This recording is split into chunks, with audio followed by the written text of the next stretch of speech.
parte 6 do livro Cartas de uma Morta, parte 6 e parte final. Na parte anterior eu comecei falando que era parte 4, mas na verdade era parte 5. Então é normal, né? Então só apesar que no título do vídeo eu coloquei que é parte 5, a pessoa pode se confundir lá, mas é parte 4 ou parte 5? É parte 5. Bom, vamos lá então, a parte 6, parte final. Planos aperfeiçoados de luz.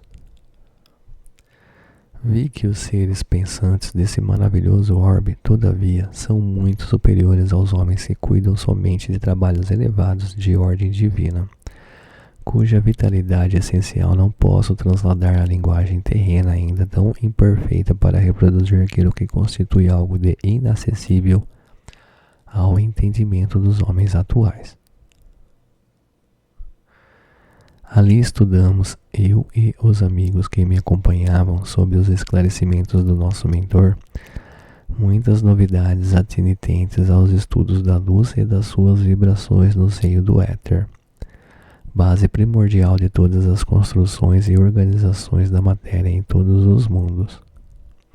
Devo dizer-te, contudo, que os felizes habitantes desse mundo, iluminado pelos 3 sóis e onde não se conhece a palavra noite, sombra ou escuridão, puderam nos ver e entender.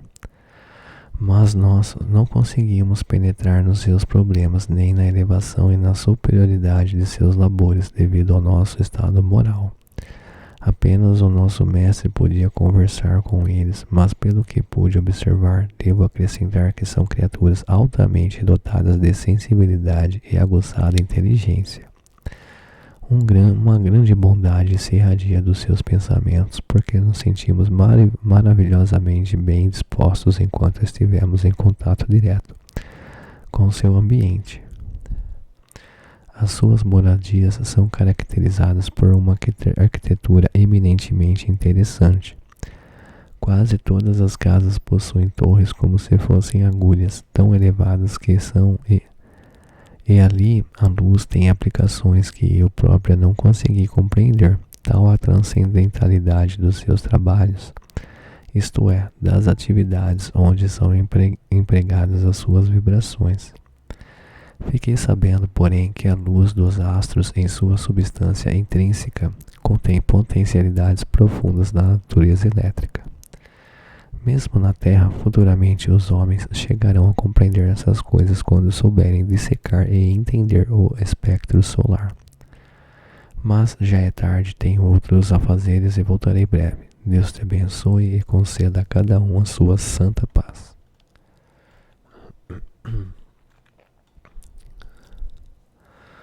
Nas esferas vizinhas da Terra.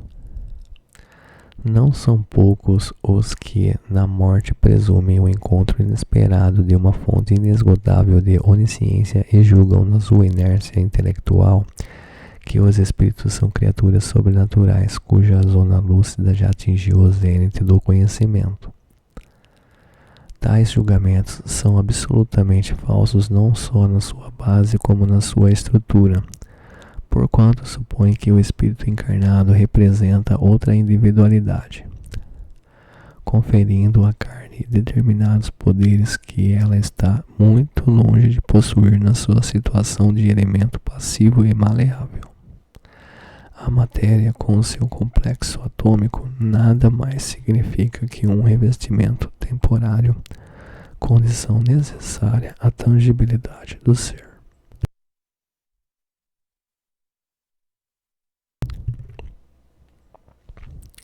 Todavia, somente quando as lesões orgânicas dentro das provações individuais geram obstáculos ao surto evolutivo da personalidade, tem ela uma zona de influência natural sobre o desenvolvimento moral dos indivíduos. Por exemplo, os loucos não obsessos, os cegos de nascimento, os que surgem do berço com graves deslizes de ordem corporal, semelhantes espíritos têm a empecer-lhes o círculo do progresso na atuação do organismo. Mas, na generalidade dos homens, a matéria nada mais é que a veste temporária que o fenômeno da morte nos faz trocar por outra, diferente em suas expressões estruturais, porém sempre a mesma base de ordem material, de acordo com as necessidades do novo plano onde teremos de desenvolver as nossas atividades. É, portanto, natural que o nosso ambiente, em grande parte, ainda seja caracterizado pelas ideias e concepções da Terra. São inúmeros os que examinam as nossas descrições do espaço, imbuídos das ideias preconcebidas, incapazes de nos criticar com isenção de ânimo. Contudo, isso não altera a nossa maneira especialíssima em viver aqui. As leis naturais são sempre as mesmas. A ordem, na sua expressão divina, não pode ser modificada. Se os núcleos humanos entrassem no torvelinho de uma conflagração universal e se todas as criaturas perdessem a vida em seus excessos, o Sol não deixaria de fazer o seu percurso na imensidade, a Lua prosseguiria com as suas mudanças, as correntes polares seriam as mesmas, a natureza continuaria criando sob o olhar misericordioso de Deus, e as estrelas entre os seus reflexos sorririam de longe para a terra silenciosa e desabitada. É inútil, portanto, revoltar-se ao sentir incompreensões em face das nossas exposições da vida real. A crítica não destrói as realidades, por mais judiciosas que nos apareçam. A vida em toda parte. Nossa vida aqui é o prolongamento da vida humana. Não existem vazios no universo.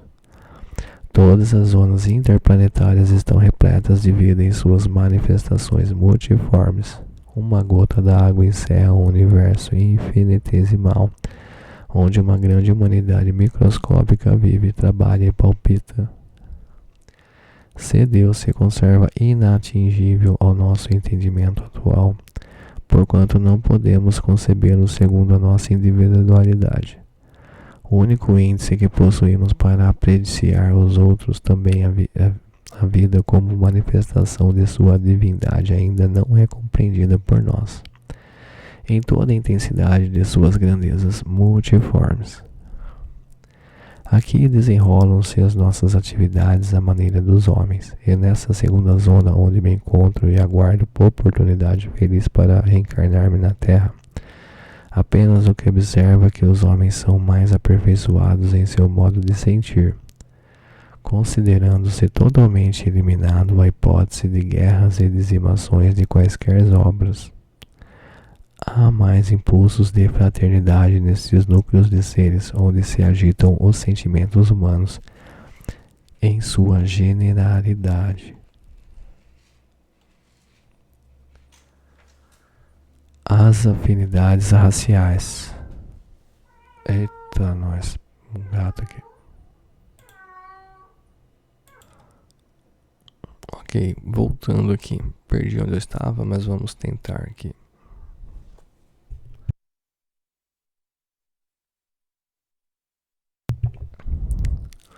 As afinidades raciais. O amor, a esperança, a tristeza, a fé, a confiança, o caráter, a sinceridade e demais atributos da personalidade humana aqui estão vivos, palpitantes. Tenho observado, porém, que apesar de livre do perigo das lutas fratricidas, entre todos existe grande movimento de afinidade racial, parecendo-me que a questão das raças aí na Terra está subordinada a um forte ascendente da natureza espiritual. Os saxões, os latinos, os árabes, os orientais, os africanos formam aqui grandes falanges à parte e em locais diferentes uns dos outros.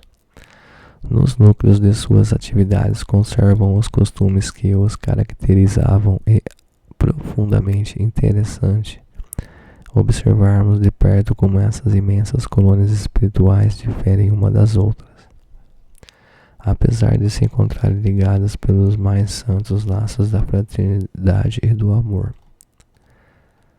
Hegemonia de Jesus, a esfera cheia de sol. Muitos dos componentes desses núcleos tão arraigadamente conservam o modo de pensar que possuíam no planeta terráqueo, que raros são os que não relutam em aceitar a hegemonia espiritual de Jesus Cristo como orientador e guia do orbe que deixamos e ao qual ainda estamos ligados por fortes elos de natureza afetiva, segundo o grau de progresso que já alcançamos. É comum notarmos então pregadores do Evangelho do Mestre por toda parte, esclarecendo as consciências e iluminando os raciocínios. Inúmeras colônias desconhecem ainda a mensagem da Boa Nova. Apesar de terem as suas leis de caridade, de fraternidade e de amor, como na terra as possuía antes do cumprimento das profecias que anunciavam o aparecimento do Senhor. Mas há sobre todas essas esferas, falando de oitava, segundo as explicações que tenho recebido de grandes mestres da espiritualidade, uma esfera cheia de sol, de claridade bendita e de belezas inenarráveis, onde promana a fonte que poderemos chamar inspiracional. Do seu centro dimanam todos os elevados conhecimentos que felicitam as leis humanas, e os seus raios são refletidos pelas mentes que estão em correspondência direta com a sua grandeza, em concepções de bondade, de tolerância, de sabedoria e de amor. Assim está explicado porque muito antes de Cristo já existiam na Índia grandes pensadores, essencialmente evangélicos nas suas doutrinas, pois a Grécia, o Egito e o Oriente já possuíam as teorias da solidariedade e de fraternidade humana. Dessa esfera grandiosa parte o equilíbrio para todas as correntes espirituais entre a Terra e as esferas que lhes são concêntricas. Continuação da Terra. É desse modo que tenho visto aqui muitas extravagâncias de costumes. Por exemplo, na primeira esfera, mais apegada à Terra e às suas ilusões, temos muitas organizações à maneira do planeta. São inúmeras as congregações de espíritos que se dedicam à salvaguarda de seus ideais religiosos sobre a ordem terráquea. A Igreja Romana, por exemplo, tem aí organizações, conventos de irmandades que defendem os seus erros, e assim de facção em facção podereis compreender a imensidade de nossa luta. Nas colônias de antigos remanescentes da África vim conhecer costumes esquisitos como bailados estranhos, ao som de músicas bizarras que me deram a impressão de fandangos, tão da preferência dos escravos no Brasil. A luta estabelecida não é pequena. A nossa existência é a continuidade da vida material com todas as suas características. Vem daí o nosso contínuo conselho para preparardes uma vida melhor, pela aquisição de virtudes e conhecimento, assim como tenho visitado outros mundos e outros ambientes, cujas belezas constituem um sagrado estímulo para a minha vontade de progredir e aprender. Igualmente, muita coisa lamentável tenho presenciado, optando sempre pela exortação fraterna, a fim de que saibas aproveitar proficuamente o vosso tempo na face do orbe que atualmente habitais. Desejaria dizer-vos algo quanto às manifestações da vida sobre a superfície de Marte, mas temos de contar convosco o tempo, e se estamos ao vosso lado, e é assim que observo o adiantamento das horas. Se Deus permitir, falarei na próxima semana de outros ensinamentos obtidos por mim nessa terra distante. Deus vos dê boa noite e vos abençoe. O planeta Marte.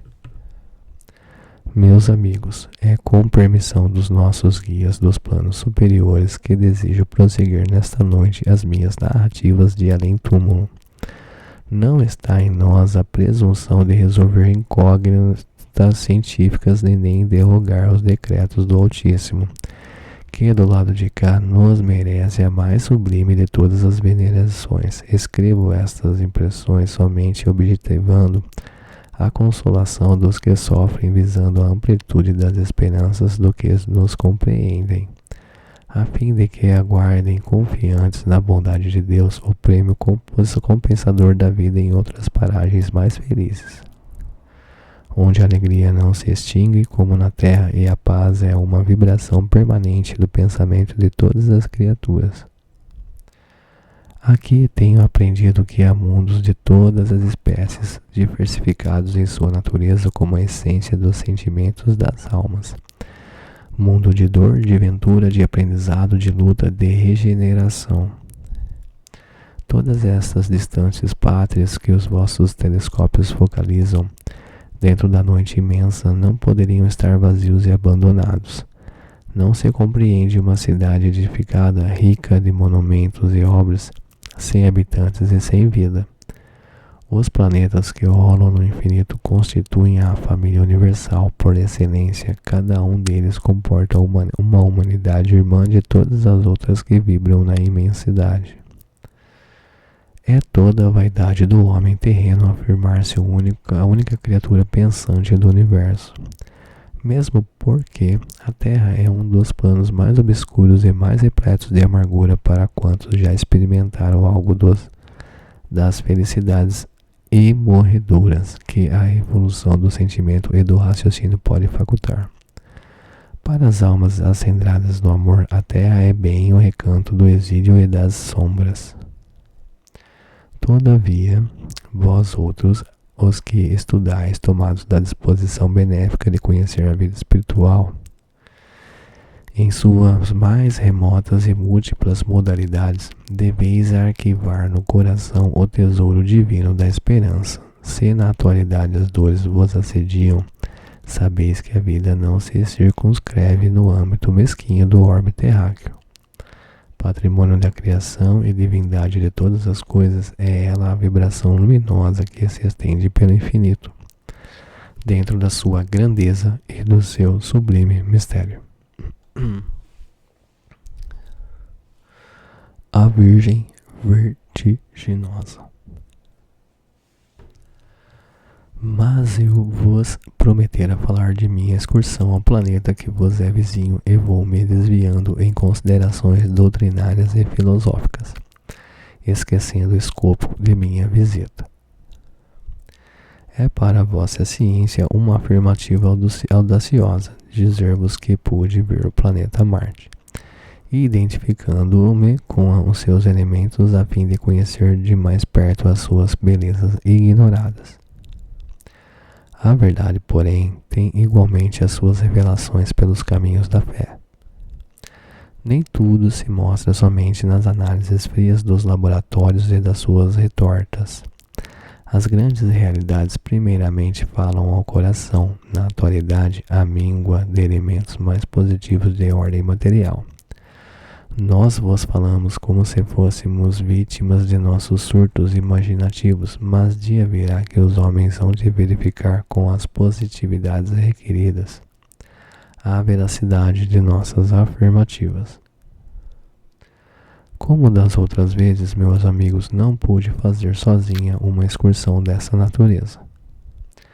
O guia de sempre conduzia os meus passos e foi assim que bastou um pensamento forte de nossa vontade concentrada nesse objetivo para que efetuássemos essa viagem vertiginosa, cuja duração foi de poucos segundos, de acordo com a vossa contagem de tempo aí na Terra.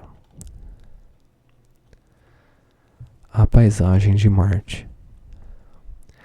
Vi-me à frente de um lago maravilhoso, junto de uma cidade formada de edificações profundamente análogas à da Terra. Apenas a vegetação era ligeiramente avermelhada, mas as flores e os frutos particularizavam-se pela variedade de cores e de perfumes. Percebi perfeitamente a existência de uma atmosfera parecida com a da Terra, mas o ar na sua composição afigurava-se muitíssimo mais leve. Assegurou-me então o mestre que me acompanhava que a densidade em Marte é sobremaneira mais leve, tornando-se a atmosfera muito rarefeita. Vi homens mais ou menos semelhantes aos nossos irmãos terrícolas, mas os seus organismos possuíam diferenças apreciáveis. Além dos braços, tinham ao longo das espáduas ligeiras protuberâncias à guisa de asas que lhe prodigalizavam interessantes faculdades volitivas. Percebi que a vida da humanidade marciana é mais aérea. Poderosas máquinas, muitíssimo curiosas na sua estrutura, cruzavam os ares em todas as direções. Vi oceanos, apesar da água se me afigurar menos densa, e esses seres muito pouco profundos. Há ali um sistema de canalizações, mas não por obras de engenharia dos seus habitantes, e sim por uma determinação natural da topografia do planeta que põe em comunicação contínua todos os mares.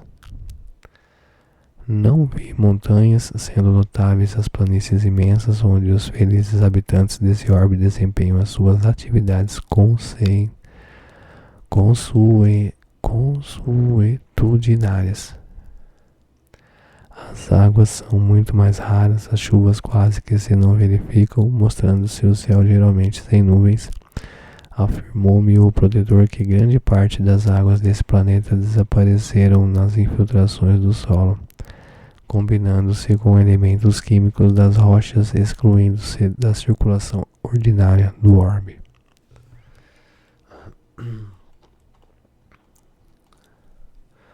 A evolução marciana. Assegurou-me ainda o desvelado mentor espiritual que a humanidade de Marte evoluiu mais rapidamente que a da Terra e que desde os pródromos da formação dos seus núcleos sociais nunca precisou destruir para viver, longe das concepções dos homens terrenos cuja vida não prossegue sem a morte e cujos estômagos estão sempre cheios de vísceras e de virtualhas de outros seres da criação. O dia ali é igual ao da Terra, pois conta 24 horas e quase 40 minutos, mas os anos constam de 668 dias, tornando as estações mais demoradas, sem transformações bruscas de ordem climática que tanto prejudicam a saúde humana. Disse-me ainda o mestre desvelado que os marcianos já descobriram grande parte dos segredos das forças ocultas da natureza. Conhecem os profundos enigmas da eletricidade, sabendo utilizá-lo com maestria. Nas questões astronômicas, são eminentemente mais adiantados do que seus companheiros da Terra, compreendendo todos os fenômenos e a maior parte dos mistérios do vosso planeta. Vi lá formidáveis aparelhos fotoelétricos que registram com precisão matemática a quase totalidade das expressões fenomênicas dos mundos que estão mais próximos desse orbe maravilhoso. Em vez do satélite que ilumina as vossas noites, observei que Marte é servido por duas luas que parecem gravitar uma em torno da outra, porém menores, muito menores que vós.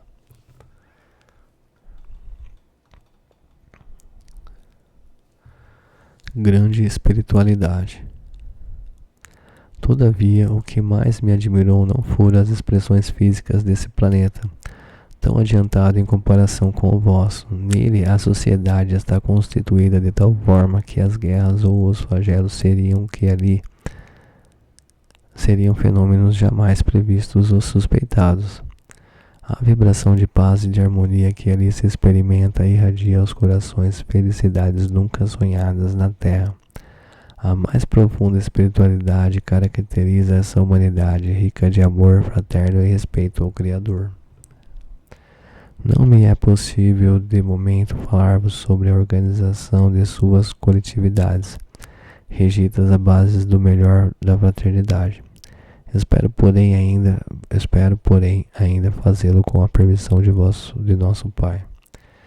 E como o nosso amigo Emmanuel ainda necessita escrever, vou colocar aqui o ponto final, aplicando a Jesus que envolva a todos nós a vibração luminosa e divina da bênção do seu amor. No limiar dos grandes acontecimentos, no local onde nos encontramos, muito profundo e crescente é o nosso interesse pelos estudos, os quais vão sendo aperfeiçoados por nós ao preço de incentivas nem sempre facilmente conquistadas. Como eu já tive ocasião de observar, as minhas atividades se desenvolvem em torno de um grande número de entidades que apenas se dedicam aos problemas de socorro espiritual a todas as almas que sofrem a se redimirem na terra, no cadinho das renúncias e dos grandes sacrifícios. Ultimamente estivemos reunidos em extraordinários movimentos junto à ponte a que já me referi e que atravessa a distância incomensurável que separa o vosso orbe da primeira esfera, que ele é concêntrica. São inúmeros os espíritos que se debatem ao lado oposto àquele em que nos encontramos, esforçando-se para realizarem a difícil travessia.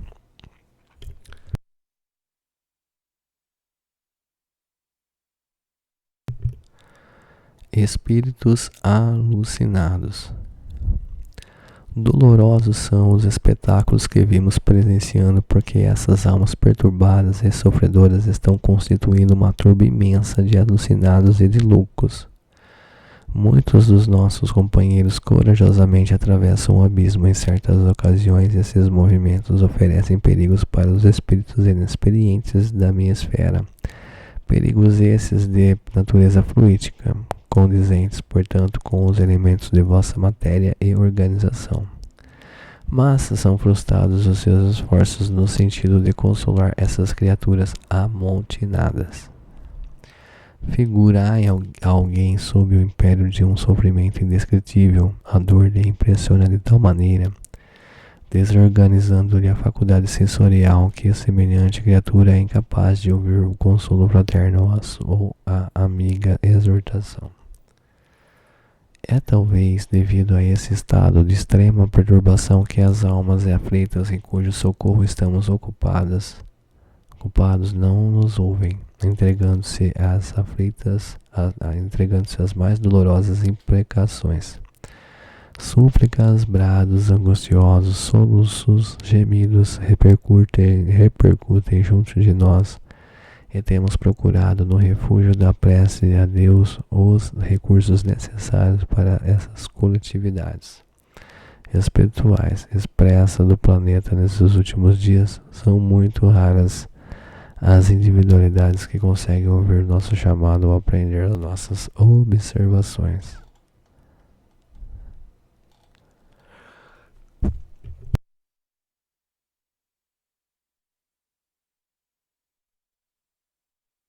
Pois bem, vamos lá. A tarefa da salvação.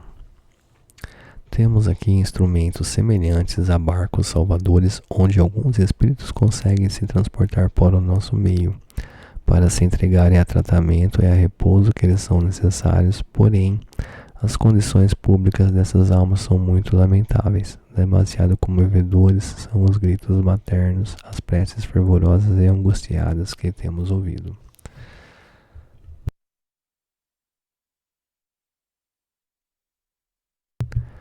Filhas do gemer, opresso de mãos infelizes. A todos buscamos oferecer o concurso da nossa assistência, todavia é difícil lograrmos um resultado imediato e efetivo.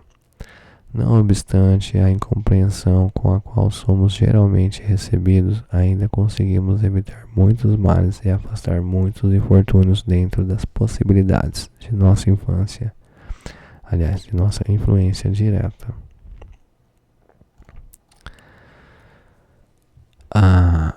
Um novo ciclo evolutivo. Interpelamos os mestres que nos dirigem sobre os quadros dolorosos a que vimos assistindo com infinita mágoa em virtude das derradeiras lutas fratricidas que se vêm desenrolando na superfície do planeta. E os nossos venerados mentores espirituais sempre nos elucidam, explicando que a Terra se acha em vias de conhecer um novo ciclo.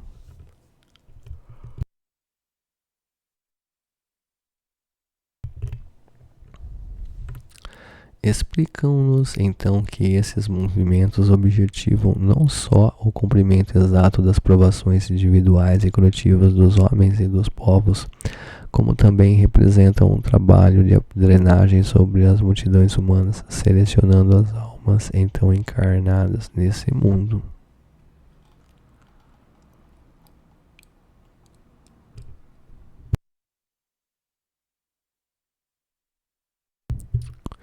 As correntes migratórias. Os nossos mestres nos falaram das grandes correntes migratórias que modificam as civilizações, asseverando que o mundo atual se encontra à beira desses movimentos inevitáveis. Compreendemos então que todos os progressos da civilização terrestre dependem da economia sobre cuja base repousa todo o edifício da organização social. Soubemos assim que em tempos remotíssimos, quando o planeta se encontrava em véspera de inaugurar nova posição progressiva, ocorreu o deslocamento das raças arianas que invadiram os territórios europeus.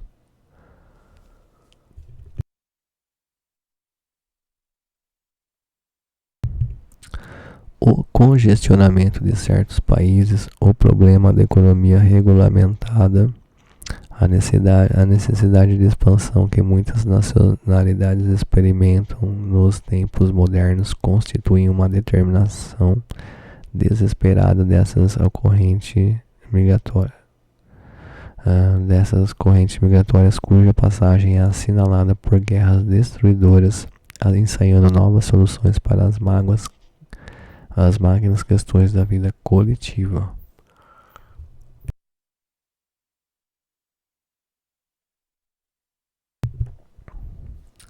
Afirmam, portanto, os nossos guias que apenas começamos a presenciar os grandes acontecimentos que fatalmente terão de ocorrer nos anos vindouros. As raças amarelas e determinados núcleos da civilização ocidental requerem expansão, a nova fonte econômica para a solução dos problemas que os assoberbam. E nesses dolorosos movimentos, mas necessários, a humanidade se depura, aperfeiçoando cada vez mais para o seu glorioso futuro espiritual, reconhecendo-se, embora tudo isso para as almas dotadas de pouca experiência com respeito a esses enigmas.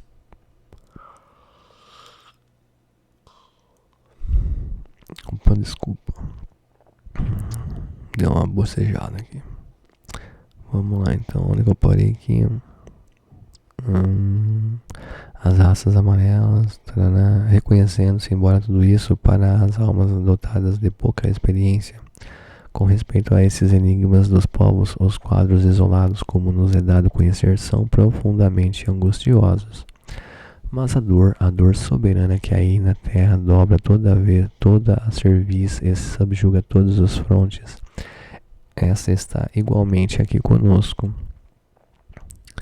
na aquisição de ensinamentos, exercendo a sua função de remodelar e de aperfeiçoar toda a glória suprema da vida. Todavia, Senhor, vós que sois a grandeza e a misericórdia suprema do universo, estendei as vossas mãos magnânimas para a terra, mansão das sombras e depravações, onde irmãos nossos se entregam ao nosso proveitoso aprendizado. Dá-lhe fortaleza de ânimo e resignação nos embates contra a adversidade dolorosa, alocando seus olhos para os vossos impérios resplandecentes, onde compreendemos as luminosas afirmações da vida espiritual.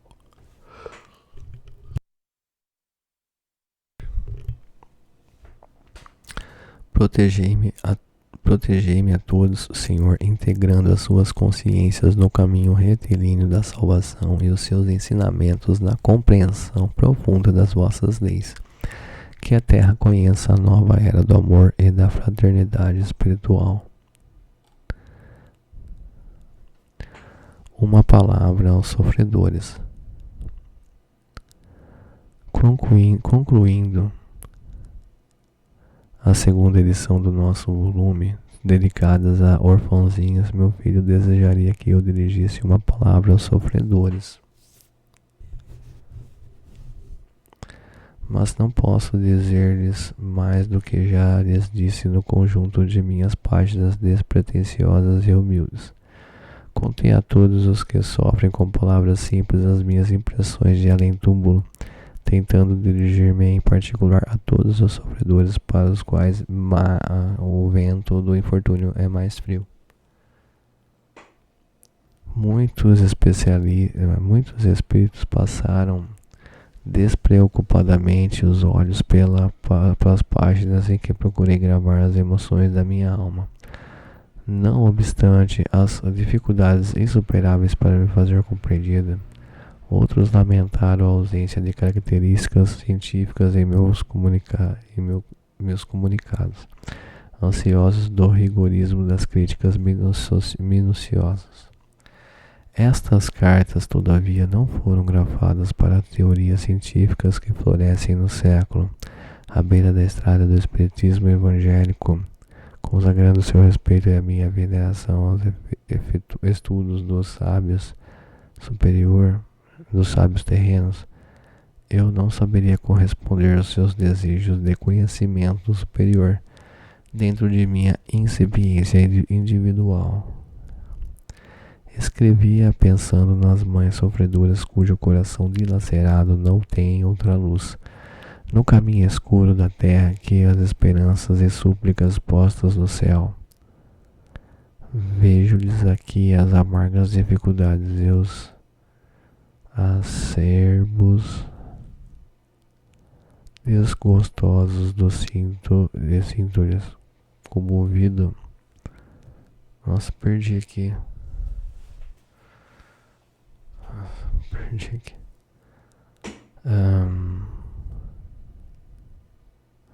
Escrevi pensando nas mães sofredoras cujo coração dilacerado não tem outra luz no caminho escuro da terra que as esperanças e súplicas portas do céu. Vejo-lhes daqui as amargas dificuldades e os acerbos desgostosos e sinto-lhe comovida a tortura dos aflitos. Chamando pela misericórdia infinita de Jesus, gravei-as ponderando as expectativas ansiosas dos homens desolados, que as dores cercam e humilham, nos carreiros aspérrimos do dever das obrigações mais penosas. Sim, a falange sobre onde me encontro para executar as mais santas determinações espirituais sabe que de muitas misérias ocultas e de muitas lágrimas desconhecidas, nem sempre os grandes infortúnios se circunscrevem as casas públicas do sofrimento. Sobre as sedas fastuosas e sob o som de múltiplas festivas, buscamos cicatrizar as úlceras cancerosas e paralisar os soluços em todos os muitos corações que se purificam na terra. Não desdenhamos as atividades preciosas dos espíritos insatisfeitos que alargam atualmente os horizontes científicos do século. Com o concurso do além-túmulo, mas considerávamos a expansão evangélica e monitorizadora do espiritismo como seu objetivo principal.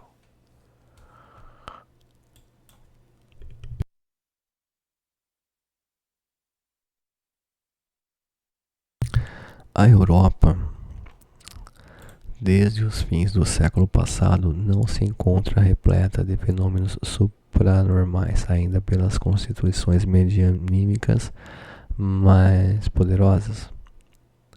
Grandes mestres não têm oferecido ao continente inteiro o fruto dos seus exames de pesquisas no caminho largo das ciências terrestres. Entretanto, há muitos anos sucessivos, a confusão ali se estabeleceu nas almas, envenenando as fontes culturais do velho mundo. Nos terríveis enganos políticos da Igreja Católica Romana, a Europa inteira se prepara, aguardando todas as decretações da guerra dos extremismos. Entre a ciência humana e a sabedoria espiritual sempre existiu considerável distância. A primeira é filha do labor inquieto e transitório dos homens. A segunda é filha das grandes e abençoadas revelações das almas. Na primeira, iluminado. Nossa, deu um branco aqui agora, no meio do livro. Caramba, que doideira. Vamos lá, vou tentar terminar aqui, tá acabando, a última página. Então, na última frase aqui de cima é: na segunda vibram as grandes e eternas esperanças do coração do iluminado ideal da vida superior. Dentro das ciências terrestres prevaleceram em todos os tempos as descrenças inquietantes e angustiosas. Os trabalhos dissolventes de crítica dos campos adversos sempre objetivaram a destruição do patrimônio sagrado do ser. Ainda agora, muitos jornalistas e estudiosos eminentes, às vezes falando de Croques e de Lombroso, procuram desmerecê-los, acusando-os como possuídos de declínio de compreensão no trato com os fenômenos espíritas. E esse movimento de acusações perde-se um tempo precioso a par de muitas energias que poderiam se empregar na construção do edifício da felicidade comum. Fenômenos. O homem nunca encontrará outro maior que a vida de Jesus, localizada na história. Mensagens elucidativas. Poderia haver alguma maior que a da palavra permanente de seu evangelho? É para vós, os espíritos sofredores da terra, que o Espiritismo trouxe uma leitura, uma aleluia de esperanças, glorificações, heróis obscuros e ignorados do mundo. Alguém sabe dos vossos sacrifícios, de vossas renúncias e dedicações que o planeta terreno não pode conhecer. Chorai vossas lágrimas, remissoras de vossos olhos opostos do céu, onde se guardam todos os vossos prantos e onde são conhecidas todas as vossas aspirações. Aprendei nas experiências penosas da terra a soletrar o abecedário no amor, da piedade e da resignação. Porque se viveis a dolorosa angústia das almas infortunadas e incompreendidas no mundo, há no céu quem vos estenda as suas mãos carinhosas e compassivas. Trabalhai, sofrei e confiai na misericórdia divina, pois não foram pronunciadas para os espíritos satisfeitos e felizes aquelas divinas palavras. Bem-aventurados os aflitos na terra, pois que eles pertencem a alegrias do céu. E aqui termina a parte 6 do livro Cartas de uma Morta, parte 6, parte final. Todas as partes estão na playlist aqui no canal. Valeu, até a próxima.